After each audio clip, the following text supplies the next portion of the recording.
Right. So last session,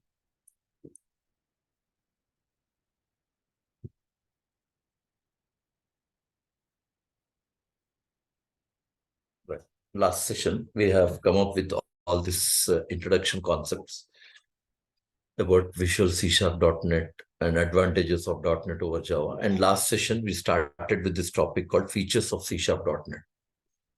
Now, in these features of C#.NET, yesterday, the first feature we studied was related with platform independent. And in this platform independent, we discussed two topics. This was one, right?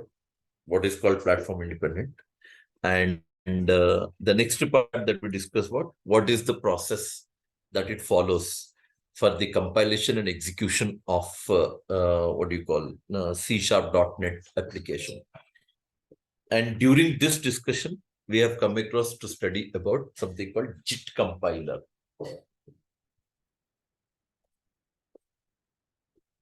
Okay, we have studied about what JIT compiler, and related to that JIT compilers, even we found that we are made available with 3 types of JIT compilers. Yesterday we learned about that as well. Normal JIT compiler, pre-JIT compiler, econo JIT compiler.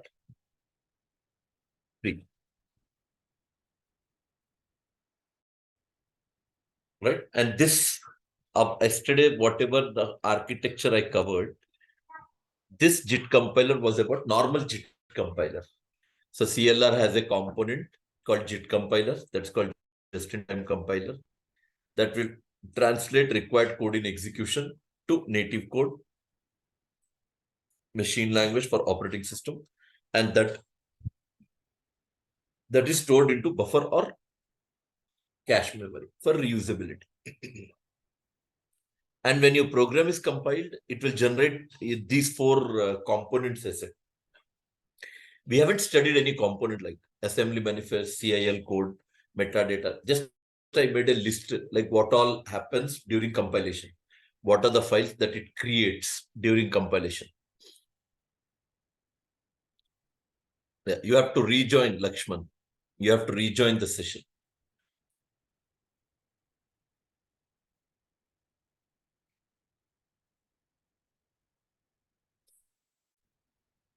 Okay.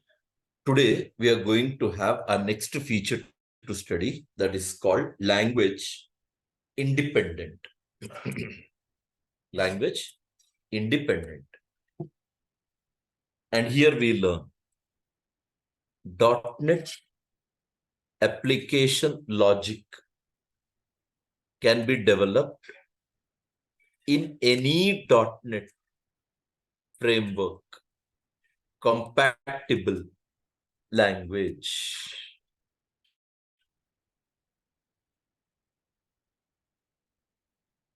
Yes. Now remember, for example, not necessary that every person who is working on .NET has to develop application only in C#.NET or only in Microsoft developed languages. Because in my introduction classes, I covered that Microsoft has developed around 4 examples. I took 4 languages. One is C#.NET, one is VB.NET, one is F#.NET, and one is F#.NET, and one is VC++.NET. All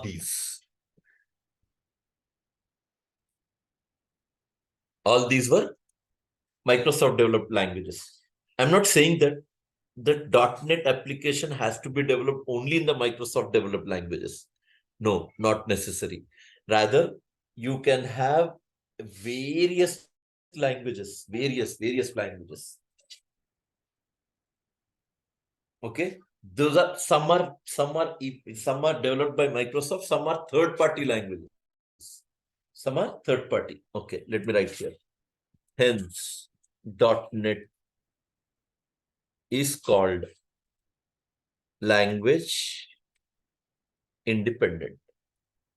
Today, approximate of 60 plus languages supporting .NET framework. And then languages provided by Microsoft are VB.NET, C#.NET, VC++.NET, F#.NET. And third-party languages are, these all are third-party. Perl.NET, Python.NET, Pascal.NET, APL.NET, COBOL.NET,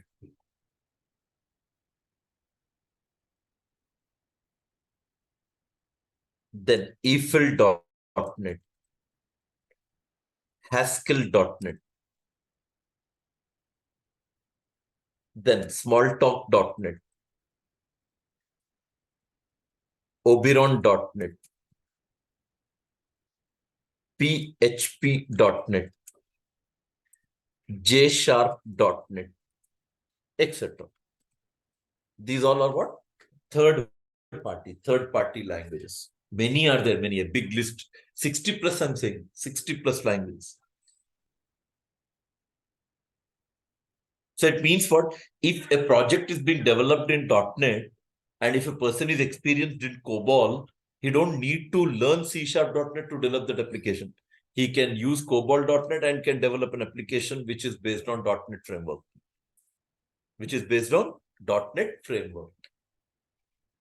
Okay. So Microsoft developed languages are 4. Third-party languages we have many. That is what you call language independent. Okay. And when you go further, as a third feature, we have something called language interoperability. Language interoperability. And what is language interoperability? See, this is how you describe language interoperability. It is a concept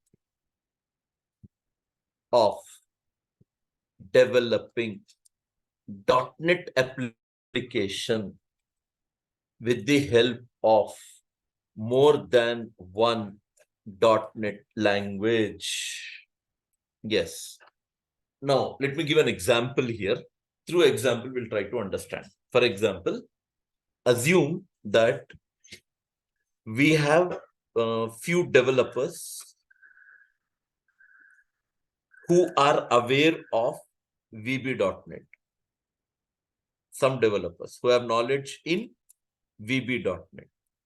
And we have some developers who have knowledge in C#.NET. Some developers are in VB.NET. Some developers are in C#.NET. Say, for example, let's assume like we got around 5 people who have knowledge in VB.NET, and we got around, say, for example, 7 people who are aware of C#.NET. Okay. Now imagine company has got a project to be developed in .NET.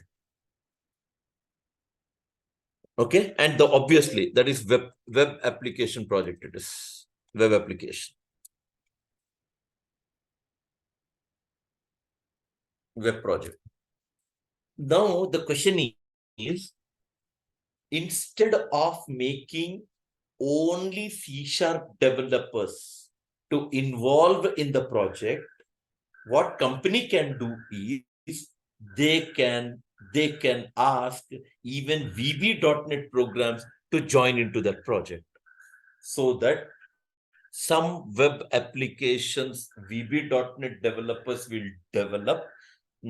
Some web applications, some part of the project VB.NET people will develop, and some part of the project C#.NET people will develop.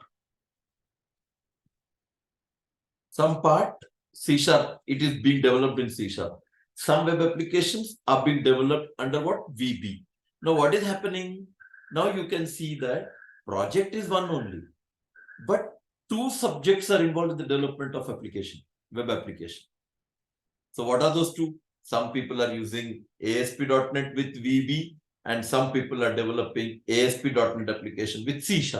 Both of them are using ASP.NET for developing web application, but languages are different in background support. So some pages are being developed in C#, some pages are developed with the support of what? VB.NET.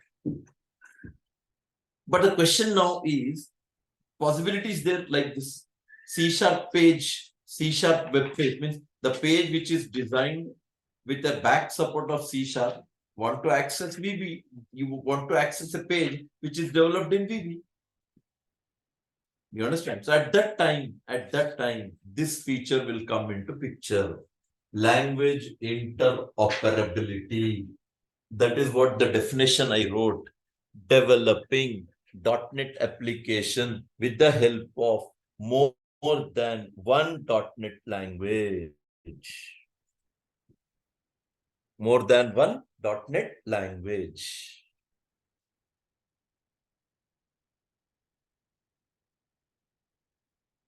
And how is it possible? Like how C# code VB can understand, how VB code C# can understand, because languages are different. Languages are different.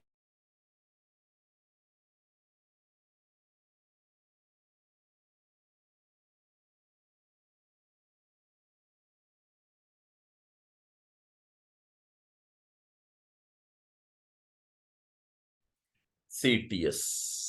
What it deals with? It defines how types are declared, used, and managed at runtime. It is also an important part of runtime, which supports cross-platform integration. Yes. I'll give you an example to understand this in a simple way. What is it? Data types used in C#.NET differs with the data types used in VB.NET. What is happening? C# data types that we use in C# and data types that we use in VB.NET are different data types. They are different data types. But now question is, when I link C# code with VB and VB code with C#, then when data types are different, how are they going to understand those data types? How C# will understand VB data types and how VB will understand C# data types? So their CTS will play a major role for us, because Microsoft has designed some special data types. Microsoft. Let me give you an example so that you'll have an idea. Say, for example, in C#.NET, we use int data type to represent integer values. Integer values in C#. Okay? This is for C# I'm saying. Okay, now I'll talk about VB. VB from right side will come. In VB.NET, if you want to represent integer value,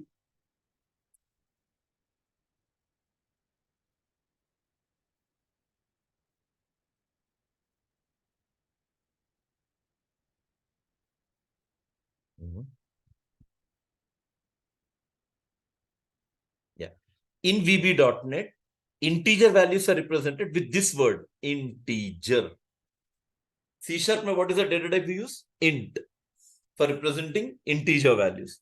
And in VB, what is that we use? Integer. But now question is, when I give this integer to C#, obviously C# will not understand, because C# knows about int, not about integer. And if C# gives int to VB, VB cannot understand about int because VB knows about integer. You understand? So for that reason, they both are clubbed. They both are joined into one common platform. And that common platform is CTS, Common Type System. We are introduced by one special data type, and that data type is int32. This is your CTS. This is CTS, int32, special data type. So it goes like this now. Int will come, and it communicates with int32. Now, int32 will take responsibility to make it understand to VB. Okay. Both ways. Int32 will do work of both ways, Int32 from VB it will get, and with int32, it will make int understand about integer. Now, when int goes to int32, int32 will take responsibility and it will give to integer. The int32 is a common type system. Like that, Microsoft has developed many common type systems. For every one data type, we have been provided by one common data type for every data type. For every data type, we are provided with one common data type. You understand? So now you can say, now you can write, keeping this picture in view, you can write what? Hence, when applications of those languages,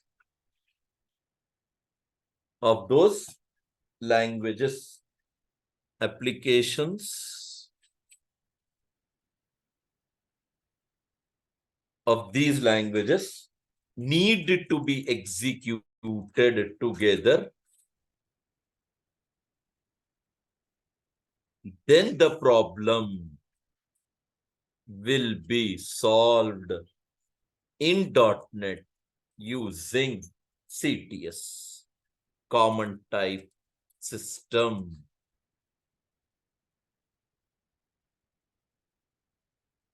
It contains list of data types that are common for both languages through which CLR understands.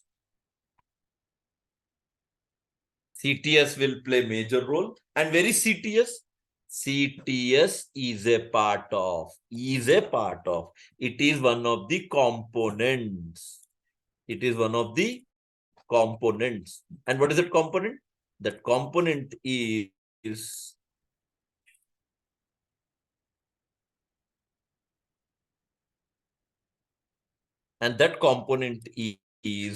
CLR. CTS is a component of CLR, Common Language Runtime. Common Language Runtime, CLR.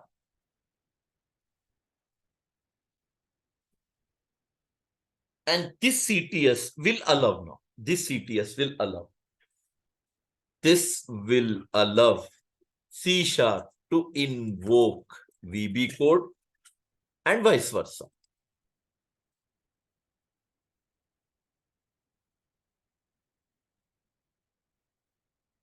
Language interoperability has become possible in .NET.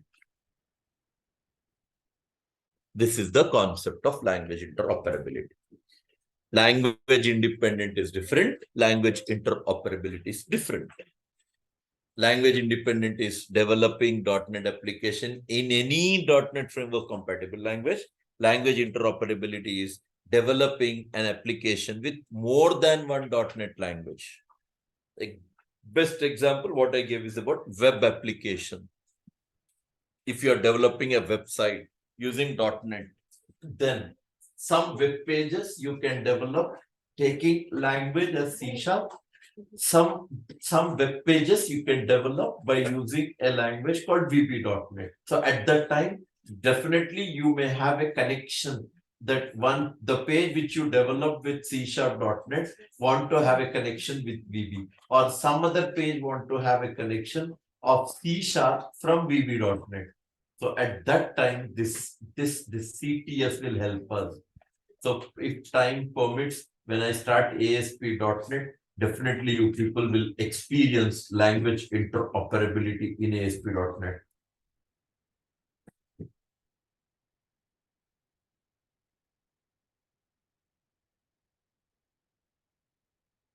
Yeah, you have any questions to ask me on both the features? Go ahead, please. You can just unmute yourself and can raise your query. Or you have an issue with your headset, then you can use your chat panel and confirm me whether you are comfortable or not. Yes, please.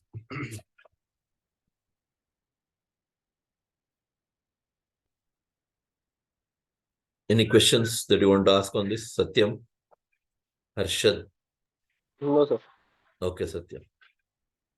No, Yes. sir. Harshad, do you have anything? No. Yeah, okay. Do you understand what all I said, no? Yes. Yeah, fine. If it is your first session, you can collect the videos of my last 2 to 3 sessions, so that will give you a support in understanding rest of the things easily, okay? Okay. Right. Now, these are the features of what? C#.NET, platform independent, language interoperability. And make clear on this even point, whatever features I'm writing, these all are general features of C#.NET. Version wise, there are many features which Microsoft has introduced. So those features we'll try to understand practically when programming starts. At the time, I'll try to focus on those things. Okay, right. Fourth point that you write is supports all OOPS concepts. Yeah, what OOPS concepts? What are those? Everything we will study when I start object-oriented programming in C#.NET. On that day, I'll give you a detailed information about what OOPS. Okay. And fifth one you have is supports to work with database programming, that is ADO.NET. Work with what? Database programming, I'm saying database programming. So from here, we start communicating with two softwares. One will be your .NET software and second will be your database software. And when you develop web application using ASP.NET, at that time, we will be going with three softwares to use at that time. Three softwares. Web application. How? ASP.NET, background support of that will be C#.NET. So you should have knowledge of C#.NET, and then you can find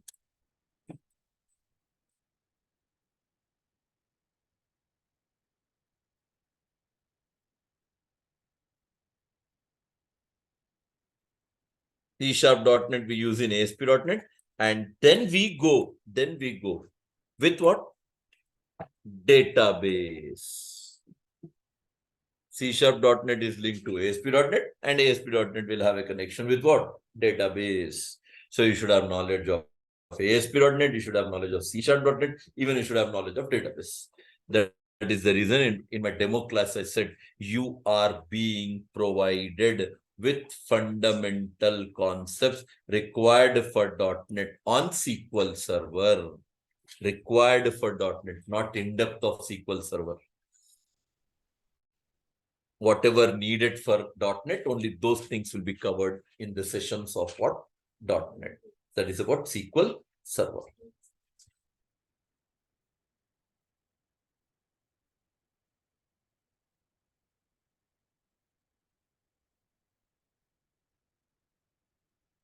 That is the reason what we have learned is what we have learned. Here you see, here in this architecture, introduction, here you see. C# and C#.NET both are same, I said, pronunciation, but ASP and ASP.NET are different. ASP and ASP.NET are different. ASP refers to classic ASP, dependent on a language called VB script.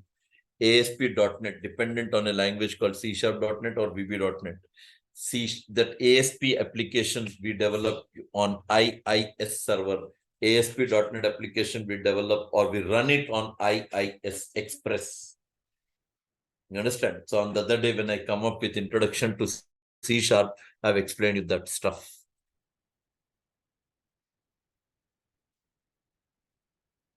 Supports to work with what now? Database programming. So compulsory as a .NET programmer, you should have knowledge of even database. Without database, it would be difficult. You know, when you're doing a project, definitely database concepts you come across. So that database concept you only will be implementing. Company will not give you any assistant. The company will not give you any other SQL developer to work for you for writing your queries that you may come across in the project. Any database concept related that you come across in .NET, that who should take care of? So obviously that should be in a concept of what? .NET developer. So compulsory you should have knowledge of what? Database, right? Supports to work with database programming, and in this we talk about ADO.NET. One part you call connected model, also called managed provider. ADO.NET disconnected model. ADO.NET entity framework or entity data model, that is you call EDM. ADO.NET connected model, ADO.NET disconnected model, ADO.NET entity framework. Three parts are there. Three concepts. And whatever we learn in this ADO.NET, that would reflect many concepts which are related with real time. Many concepts that are related with what? Real time.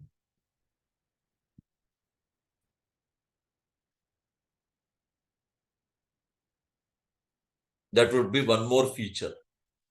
Okay. And we start ADO.NET only after learning few practical sessions on SQL Server. At least you should be clear with the fundamentals of SQL Server.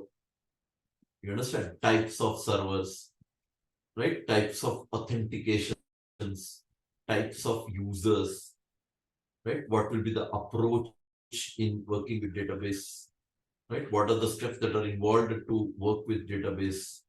What operations that you're going to do on database, and what logics you write to make database work. These are all things practical once you are comfortable that everything has been with respect to properly clear with all the fundamentals. Then only we can make use of those things in your what? C#.NET or ASP.NET or .NET MVC or .NET Core.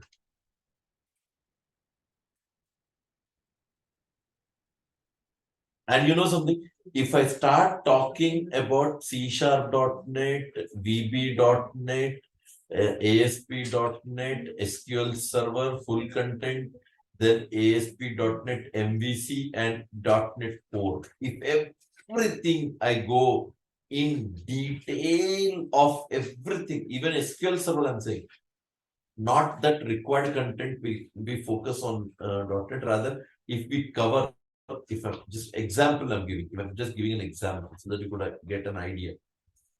So what am I saying now? Like if I go in depth of every subject, then the course duration, what we have planned to cover these all, definitely will not be sufficient.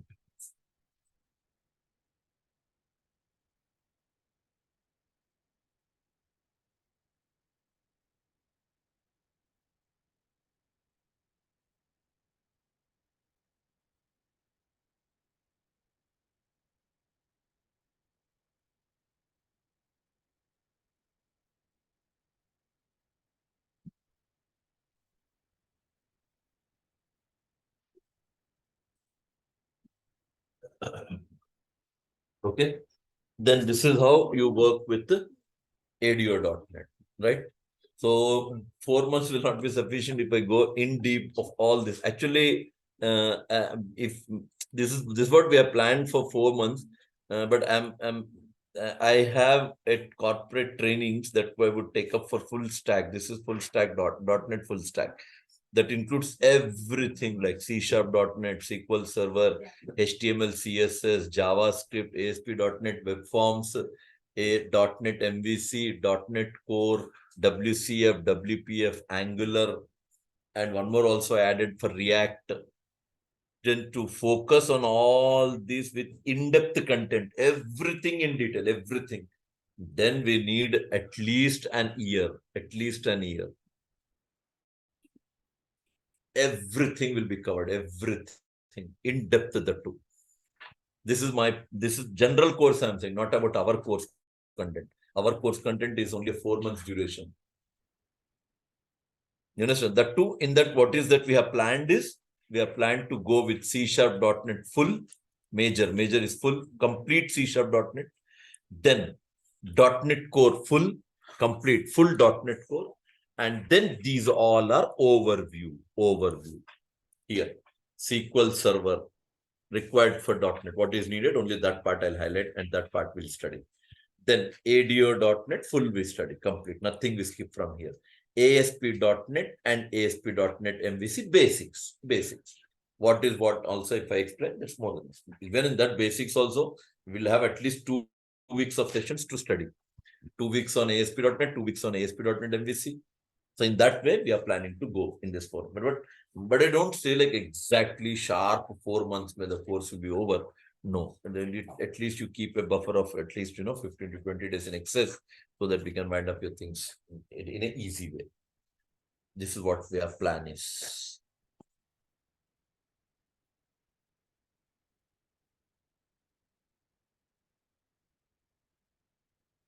Okay. Now, other features also, let me make a list here. We have one more called supports to develop different types of applications. Different types of applications. Right? And again, supports to develop background processes with the help of Windows services. Background processes with the help of what? Windows services. Supports to work with multi-threading. Supports to work with what? Multi-threading. Windows services is also one application. Right? And then we study supports to work with WPF, Windows Presentation Foundation. But WPF is also, we cannot cover that as full content, because WPF alone, the WPF alone could be a course of around 1 month. It's that vast. You understand? But whatever we learn, that would give you a good idea, actually.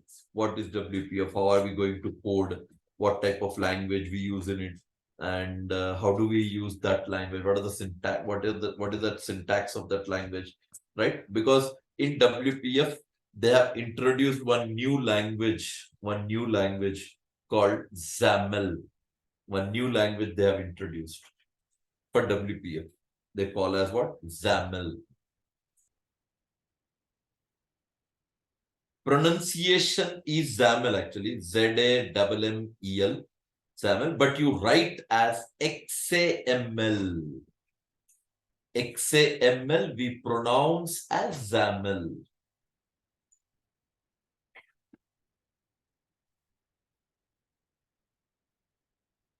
You understand? So where is that part will be covered? Under WPF. That new language is introduced called XAML.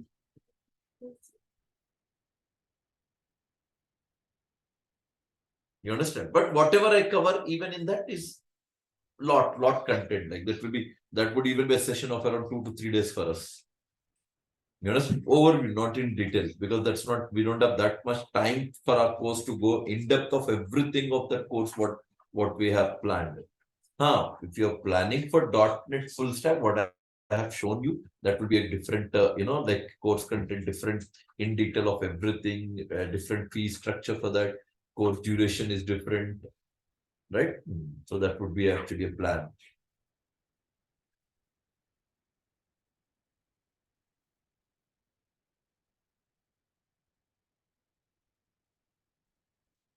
And finally, I would like to say here as supports to develop 3-tier architecture with the help of distributed programming. Yes. ADO.NET is 2-tier. This will be 2-tier.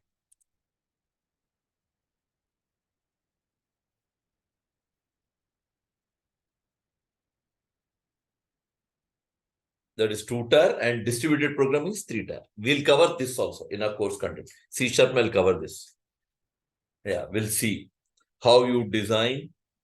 Actually, 3 layers, you can say. Best answer. 3 layers. 3 layers approach. What are those 3 layers? You call user interface, business logic layer, data access layer. Okay. Yes. These are the features related with C#.NET. General features, not related to any specific version. General features of C#. Yeah. That's it. You have any questions to ask me on this? Go ahead, please. Right. More one session we need for theory, and after that we are into practicals. Next, one more class we have for theoretical. Then after we'll have our practical session. Right. So next we are going to study about CLR, Common Language Runtime. Detail I'll explain you about CLR, components of CLR, working of CLR. You understand? Yesterday, you remember, no? Like we studied about CLR part yesterday. Yeah, CLR. Here we have CLR, first architecture. Right? And we had second architecture also as well. Second architecture, compilation, execution process.